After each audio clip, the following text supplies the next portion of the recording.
I'm Amy Cherry. This local news is a service of Flagler County's Toyota dealer, Beaver Toyota, here to wow ya. Testing for COVID-19 will continue in Flagler County for the foreseeable future. John Arking reports. On Thursday, Advent Health officials announced that as part of their reopening process, drive-up COVID-19 testing locations were being phased out, including at the Daytona International Speedway. However, Flagler County Emergency Management Director Jonathan Lord says that doesn't mean testing won't be available in Flagler. We knew that would occur eventually at our site after we got them to increase their partnership at our site. They're not going away in our world. We're just going to change how the labs are done. And so we have another week where Advent's going to continue to do the labs for us and have a very high presence out at that Daytona State College Palm Coast testing site. And then after the end of next week, we're going to reconfigure again and we'll enter a new phase. We've been calling the one with Advent doing the testing phase 3. So we'll enter phase 4. We may, it's a big may, we don't know yet, close down 2 Mondays from now or 2 Tuesdays from now to reconfigure the site a little bit and then reopen and ramp back up again. So just stay tuned as we work out the logistics there. But at this point in time, we will continue testing our community for the foreseeable future. Advent Health officials say the decision to phase out testing at their locations was motivated largely by the fact that the percentage of people driving through sites and testing positive for COVID-19 decreased to almost 1%, as had the volumes of people coming to those sites as testing availability within the community expanded. From the WNZF Newsroom, I'm John Arking.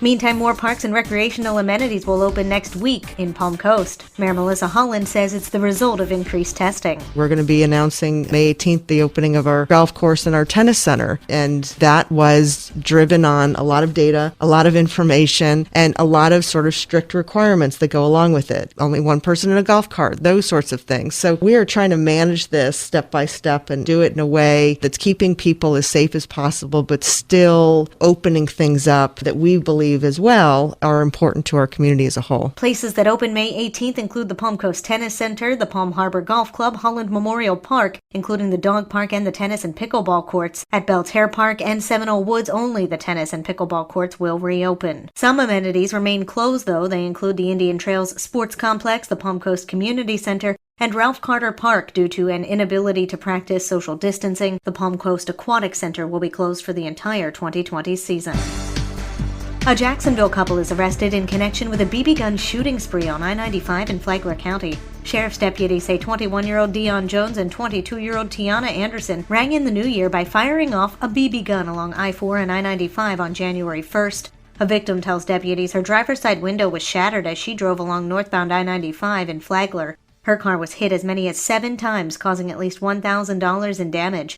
No one was seriously hurt. The couple, though, faces 19 charges in Volusia County alone in connection with their so-called joyride. In Flagler County, they face charges of criminal mischief and shooting into an occupied vehicle. They're both each being held on a $100,000 bond.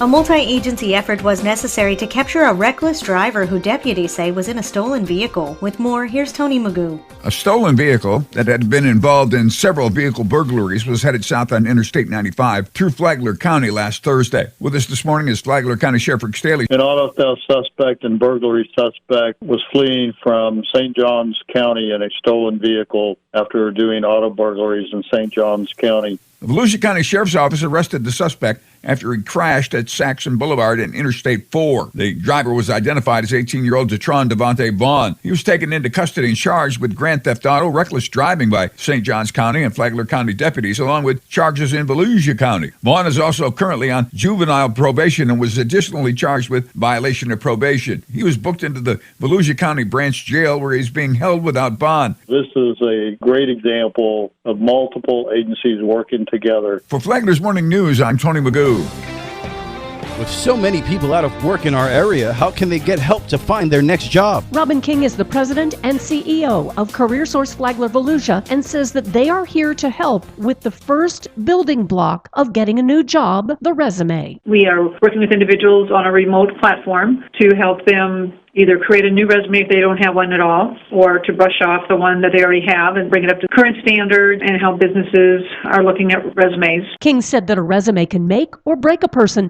even before they're considered for a job. She said that she and her team make sure that there are no typos and that the resume puts the job seeker in the best possible light so they're considered for the job. If you are unemployed and looking for work during these difficult times, contact CareerSource Flagler Volusia at 386-313-5602. Tomorrow, CareerSource Flagler Volusia gets emergency grant money. From the WNZF Newsroom, I'm Deb Albertson. And now you're up to date on Flagler's Morning News. I'm Amy Cherry.